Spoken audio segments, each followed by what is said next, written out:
Assalamualaikum warahmatullahi wabarakatuh. Di video kali ini saya akan membahas tentang kerukunan antar SARA.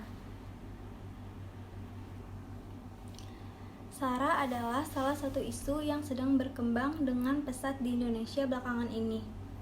Kepanjangan SARA yaitu suku, agama, ras, dan antar golongan telah menjadi salah satu pokok konflik sosial yang rupanya sangat sensitif bagi sebagian besar publik. Salah satu alasannya adalah karena multikulturalisme yang terdapat dalam kehidupan masyarakat Indonesia.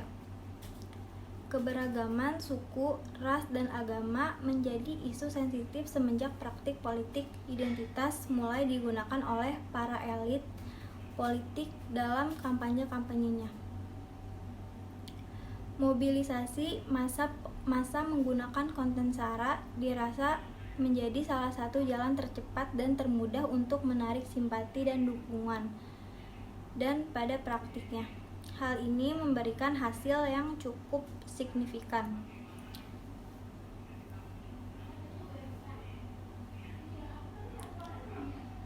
Pengertian SARA mengutip dari Jurnal Ilmu Sosial dan Ilmu Politik Universitas Gadjah Mada oleh Heru Nugroho.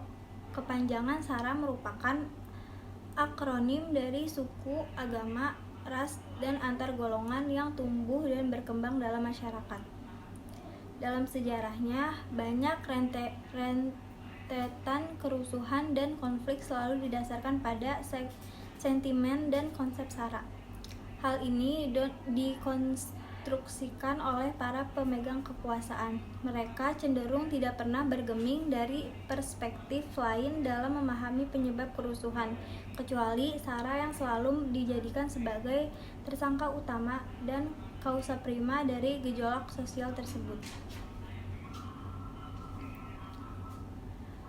Kerukunan adalah istilah yang dipenuhi oleh muatan makna baik dan damai. Intinya hidup bersama dalam masyarakat dengan kesatuan hati dan bersepakat untuk tidak menciptakan perselisihan dan pertengkaran. Bila pemaknaan tersebut dijadikan pegangan, maka kerukunan adalah sesuatu ideal yang didampakkan oleh masyarakat manusia. Namun apabila melihat kenyataannya, ketika sejarah kehidupan manusia generasi pertama, keturunan Adam yakni Qabil dan Habil yang berselisih dan bertengkar dan berakhir dengan terbunuhnya sang adik yaitu Habil, maka apakah dapat dikatakan bahwa masyarakat generasi pertama anak manusia bukan masyarakat yang rukun? Apakah perselisihan dan pertengkaran yang terjadi saat ini adalah mencontoh nenek moyang kita itu, atau perselisihan dan pertengkaran memang sudah sehakikat dengan kehidupan manusia sehingga dambaan terhadap kerukunan itu ada karena ketidakrukunan itu pun sudah menjadi kodrat dalam masyarakat manusia. Pertanyaan seperti itu bukan menginginkan jawaban, akan tetapi hanya untuk mengingatkan bahwa manusia itu senantiasa bergelut dengan tarikan yang berbeda arah antara harapan dan kenyataan, antara cita-cita yang tercipta. Manusia ditakdirkan Allah sebagai makhluk sosial yang membutuhkan hubungan dan interaksi sosial dengan sesama manusia. Sebagai makhluk sosial, manusia memerlukan kerjasama dengan orang lain dalam memenuhi kebutuhan hidupnya, baik kebutuhan material maupun spiritual. Ajaran Islam menganjurkan manusia untuk bekerja sama dan tolong-menolong atau ta'awun dengan sesama manusia dalam hal kebaikan. Dalam kehidupan sosial kemasyarakatan, umat Islam dapat berhubungan dengan siapa saja tanpa batasan ras, bangsa, dan agama. Kerjasama intern umat beragama, persaudaraan atau ukhuwah merupakan salah satu ajaran yang mendapat perhatian penting dalam Islam.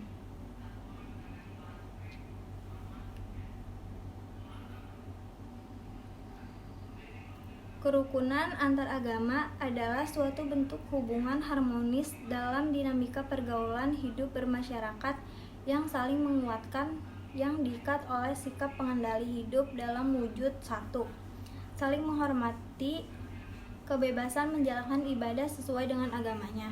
Kedua, saling hormat, menghormati, dan bekerja sama intern pemeluk agama antara berbagai golongan agama dan umat-umat beragama dengan pemerintah yang sama-sama bertanggung jawab membangun bangsa dan negara. Yang ketiga, saling tenggang rasa dan toleransi dengan tidak memaksa agama kepada orang lain.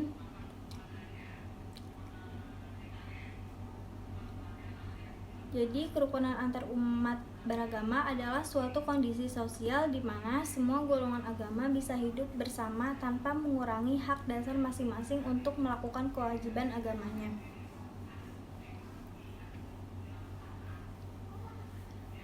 Kerukunan hidup umat beragama di Indonesia dipolakan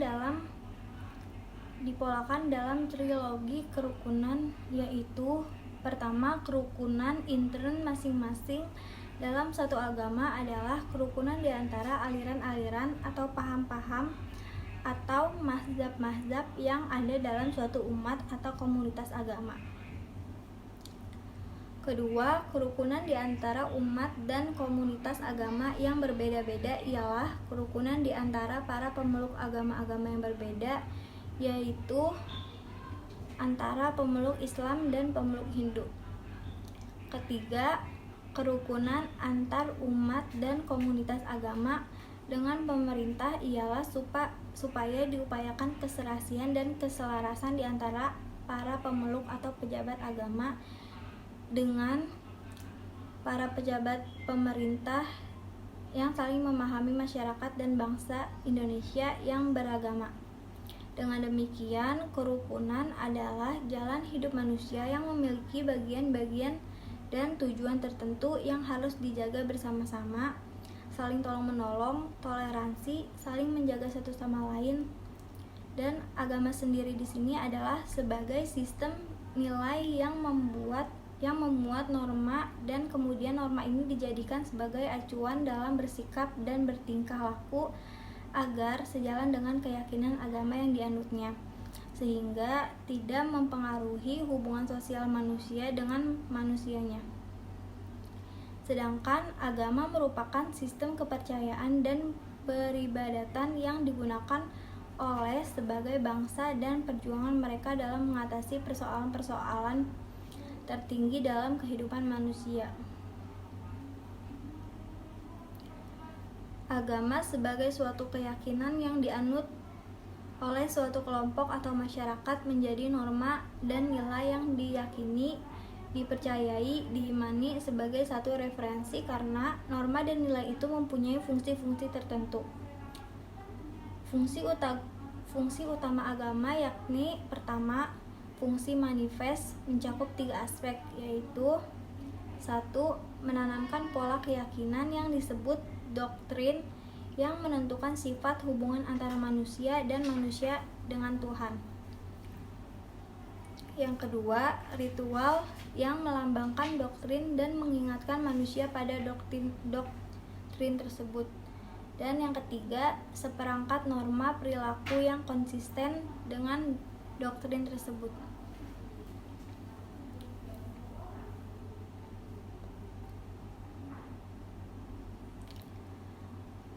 Fungsi kedua yaitu fungsi latent adalah fungsi-fungsi yang tersembunyi dan bersifat tertutup.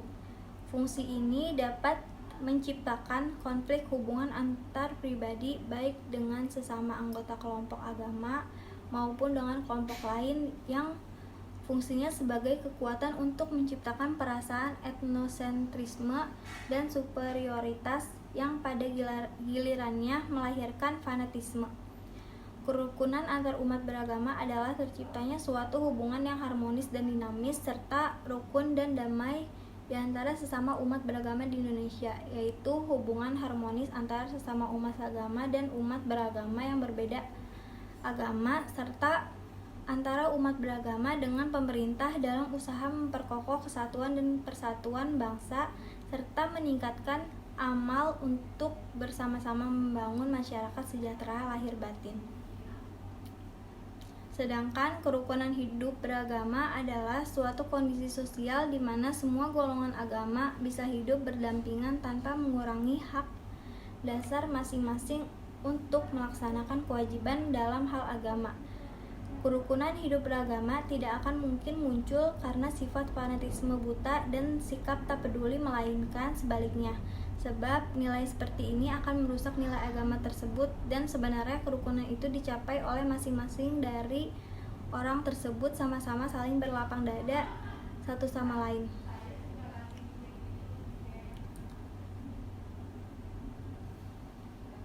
Untuk menjaga kerukunan antar umat beragama dan saling menghargai, toleransi antar satu kelompok dengan kelompok agama yang lain seperti yang terlihat dalam kondisi di desa Balong Garut ini, yang masyarakatnya hidup damai, sejahtera, saling membantu, menghargai, toleransi, gotong royong antar umat beragama meskipun mereka hidup dalam perbedaan.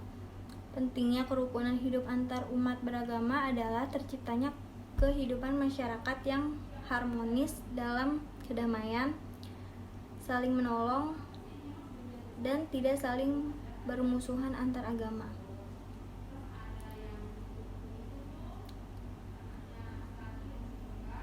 Agar agama bisa menjadi pemersatu bangsa Indonesia yang secara tidak langsung memberikan stabilitas dan kemajuan negara. Cara menjaga sekaligus mewujudkan kerukunan hidup antar umat beragama adalah dengan mengadakan dialog antar umat beragama yang di dalamnya membahas hubungan antar sesama umat beragama. Selain itu, ada beberapa cara menjaga sekaligus mewujudkan kerukunan hidup antar umat beragama, antara lain: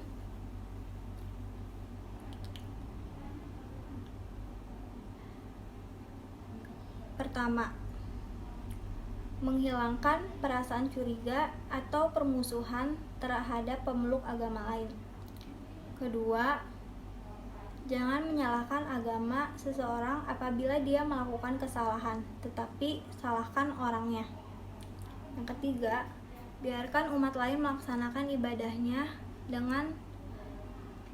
dan jangan mengganggu umat lain yang sedang beribadah.